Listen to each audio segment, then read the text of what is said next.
So any physician in that practice? yeah, basically, well, pretty much. I think the one that we're using, it's primarily used in Edmonton. Oh, whoops, sorry, this must be good. So this started in Edmonton, it started with the Capital Health Region, and it was then taken over by the government to be a provincial system, not just the capital. Is this a homegrown system too, or is this? No, this is Orion's, Orion. it's Orion's Concerto, or whatever it is the name of this thing. And basically what it is it's I think it's just basically a viewer. It just pulls everything in from all your 42 different repositories and brings it all into one amalgamated view. So here I am. I said it only gives me a couple of places that I can find patients here. So this is their one demonstration patient, some John Campbell and whatever his name is. So I click on here, and this takes me to his file. And so what I can see on here, so this is the basic. This file being a central file? This is a central file for him. So this is your initial demographic view. So this is the basic view. So I can get, so this is his name, his date of birth, phone number, address. If I want more information, I can go through and it'll give me his ULI, so his Alberta Healthcare number, his ID number for the Royal Alexandra Hospital, University Hospital, any other information about him, home phone number, work phone number, whatever else I want. And I can look for more data, but I have to say what I want to do that. So James, there's not a unique identifier for medical record numbers across Alberta? There is, that's the ULI. That's the ULI, so but ULI, that's your Alberta Healthcare number. So that's the number that I use for billing, it's the number that the hospital uses to keep track of you. It's the one number that's stable across the province. But it's not used to file data? I don't know if they use it for filing the data, or you probably know that better than I would. But That's why they got it So- with those other ones. So I'm really confused. That's their PHN. But so the patient registry, the client registry that they were that Richard Alvarez was talking about this morning, none of these, this has nothing to do with this, does it? Oh, the client registry is what's holding those three numbers. But which is the unique identifier? Yeah. Which is the PHN number? yes, Yeah. PHN. But my understanding in BC, they wouldn't let the PHN number be the unique identifier. I've heard there was problems with the PHN number. Well, there's multiple PHNs for the same person, things like that. I've heard that's that problem too. That's what Cerner and Pax use in Northern BC as well. It's exactly the unique identifier. They use that as the unique They use that identifier? as the unique And that's what's identifier. in the client registry of BC? And then Alberta's got their own. So when your Okay. hematology and chemistry comes up, it's the personal health number that we use. So, and what this is, so in this view, this is the limited document. So I think this gives you any documents that have been created for this patient in the last, I don't know, 6 months or something like that. You can also click on, this one is the all documents. And so that will populate the second there. So that gives everything. So there's, a few more: chemistry, hematology, microbiology, discharge transfer summaries, reports, summary reports. So I can click on any of these things. So discharge transfer summaries. How often do you get that audit messages? They're all the time? It's always there. Yeah, it's always there at the bottom of this screen. Just to say, Big Brother's watching you. Be nice. So how are the discharge summaries sent to this system from the acute care hospital? So for example, this is a discharge summary from the Royal Alexandra Hospital. So these are all, anything that's in here has been dictated. So paper, there's 4 hospitals in Edmonton, 4 main hospitals. 2 of them, if you're a short stay, less than 72 hours in the hospital, you can fill out a paper discharge summary and say, whatever medication this would happen. Otherwise, you have to dictate a discharge summary. That's one of my complaints about this. Anyway. James, sorry, if you watch your own file, what will happen? Do they call you and say, well, you are watching Yes, your own they can. I don't know if anybody's actually paying attention to that, but in theory, you would get in trouble for the control. And why is it not easier? Because then you are having privileged access to it, and you have an access that other people don't have access to.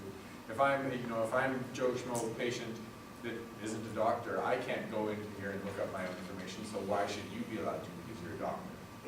Can you make it change? professional privilege. Can you make it change as well? Can I make what change?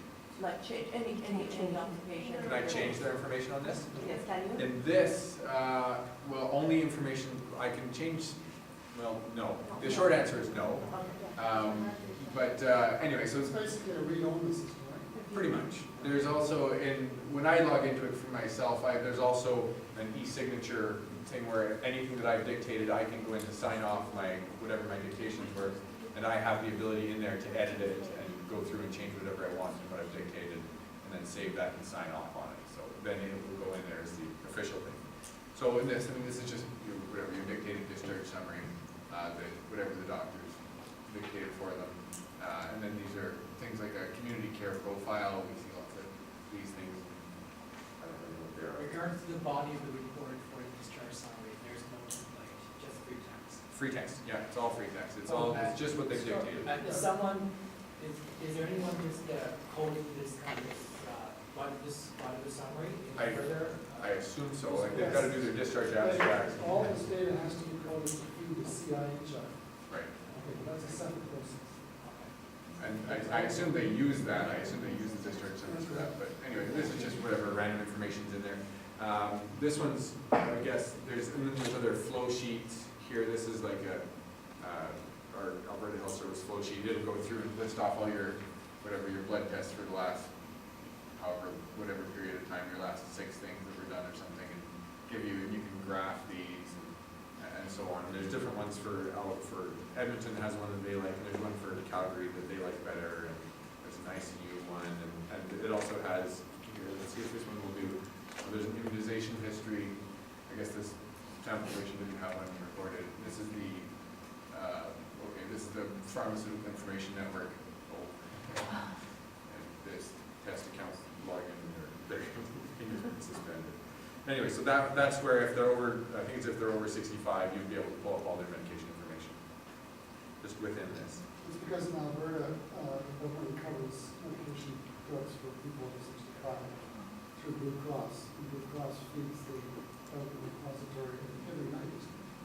I'm not sure how often, It's every night. but I think it's very. They update the repository with the drug information for all those over 65. There's pharmanets online 24 hours a day for everybody, not just Does that viewer replace your office chart?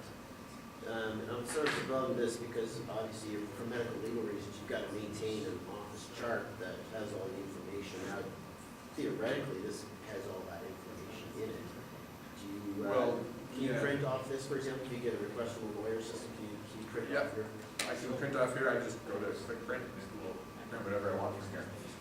But no, like I have, because my office isn't in the hospital, so I have a different office EMR that I use that from my understanding of the office EMR we have, is I have to go through like all the new labs that I've worked on a patient will show up in there, and then I have to sign off on them to say that I've looked at them. Whatever else that's in the office EMR, that's totally separate. And then we'll upload from your office EMR to viewer. No, there's not a connection between, so the note that I dictated in my office does not come into the NetCare thing. NetCare is only for in-hospital stuff. That's common in other, So we're going to sort of like a summary. all of this in their EMR. They want to under their EMR to this and that. So what they're doing is they create sort of one ball and then it comes off of both sides. It goes into this, but it also goes into the EMR if that's available.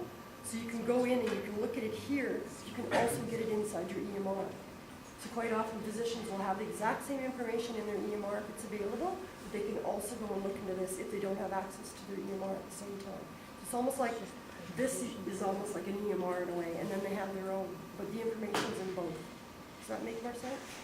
No. Well, only from the sense I just wondered that could you run this like your own EMR in your office? Could you just not? Well, this is read-only, so this doesn't have all the patient information that the EMR would have. So this doesn't have your patient notes. This is just the systems that the hospital uses, such as the lab, diagnostic imaging, discharge summaries. The stuff the hospital does goes here, and then you have your EMR. Someday, though? Like, is this someday going to become more than that, or not? Just a view. I think I think over the last few years, they've continued to add a bit of functionality to it in terms of like adding extra things like there's discharge summaries and operative reports and all these things. They weren't all there in the initial stages. PACS got added to it a little later on. This sample patient doesn't have any imaging, but but there's a section that says diagnostic imaging, you can click on that. It gives you a chronologic list of any imaging studies they've had. It might just be in the region, I can't, usually people that I'm seeing mostly have stuff done in the region. You can click on that, it will give you a textual report, and for most things there's also a link so you can actually see the images if you want to see the images. So I can look up the patient's file, see the report of the CT scan, and then click at it and look through it myself. It's not a really fast viewer, it's nothing the problem would accept in terms of radiologists would cringe and cry if they had to actually look at x-rays that way. But for the rest of us, we managed to get by. Anyway, that's more or less what there is in that care. And then there's, all kinds of other things. So I can keep lists of my patients in here and say, people that I've looked at recently, and it'll give the patients, everybody I've looked at in the last 24 hours, there you go, there's apparently a few other people in the file as well. People in the last 24 hours, 7 days, 4 weeks, 12 months, anybody that I've looked at is in here, so I can go back and look at those. You mentioned a couple of times that you can use this to access patient information when you're outside the hospital. Yep. When you're back in the hospital, do you use this or do you use something else? No, I use this. This is all we've been using in hospital in Edmonton for about the last 6 years. So it was, I think I'd been in residency for a year or two when we switched over from, I don't even remember what the old system was, to Netcare.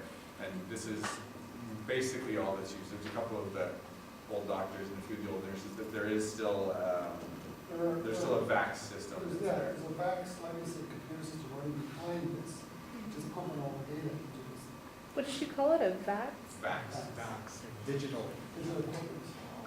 So is this real-time information and how often it got updated? It's updated all the time. So if I've got a patient that just had a chest x-ray done and I want to see it, had a portable chest x-ray done in the ward, they take the film down to radiology and I can sit here and click refresh until it shows up in there about 5 minutes later.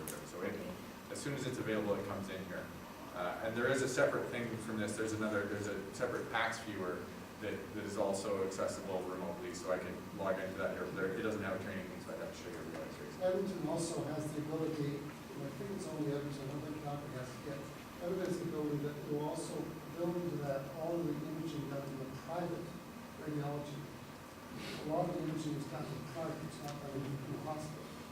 And Edmonton signed an agreement years ago with the 2 major private laboratories for imaging. So that's now in here as well. I don't think Calgary's. But you only get reports from those. You can't get the you actual can, images. but, okay, just a report, it's not the. A lot of the private clinics still don't run digital imaging. They're still on cut film. They make the switch. James, those icons on the side, the left side, falls, wounds, my critical patients. So These are just lists that I can make up. So if I have a list of people that I want to keep track of, and all these people of whatever, I can call these lists whatever I want. I can say this is my people that I'm concerned about. Yeah. And then you can just, there's a little, when I'm looking in my list of patients, I can, I guess I lost it here, but I can, when I'm looking at this patient, so I go to John Campbell, it has a little flag up here, so I can change this flag to go into, whatever. I can put them into my critical patients file, and now I go here to my critical patients, and he should show up in that list. Okay. So it's just ways to keep track of it. Is this fairly reasonable representation of response? No, this is slow. You mentioned that it's VAX or whatever the legacy system is. I'm backing this up. Yeah. Are there other systems that could introduce? Edmonton has at least 2 major Yeah. system, and then The university has its own one that I can't remember. it's also, the Epic system is behind this as well. Oh. And the university's got another system. There's at least 3 systems behind this, which are all hospital-based systems, which handle all the transactions. They're pumping the data that the system uses. So with legacy systems that we've had, in for 20 years, Yeah. back then when their product, was there limited product available, so the legacy systems are somewhat Well, the same? Edmonton chose to build